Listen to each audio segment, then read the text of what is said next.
کہ حضرت علی المرتضیٰ شیر خدا کرم اللہ کریم سے کسی نے پوچھا کہ اے مولا مرتضیٰ آپ بتائیں سب سے پہلے کس سے حساب شروع ہوگا، سب سے پہلے کون سا بندہ ہے جو حساب دے گا؟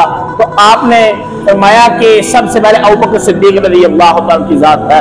پھر فرمایا کس سے حساب ہوگا؟ کہا عمر بن خطاب سے حساب ہوگا۔ پھر کہا کس سے حساب ہوگا؟ فرمایا علی المرتضیٰ سے حساب ہوگا، اس سے حساب رب جلال لے گا۔ تو اس بندے نے کہا کہ حضرت عثمان کا حساب کیسے ہوگا؟ تو آپ روایت میں آتا ہے کہ آپ کا چہرہ قبلے کی طرف نہیں تھا، آپ نے اپنے چہرے کو قبلے کی طرف کیا اور کر کے فرمایا اب پوچھ کیا پوچھتا ہے؟ تو بندہ کہتا ہے حضرت عثمان کا حساب کیسے ہوگا؟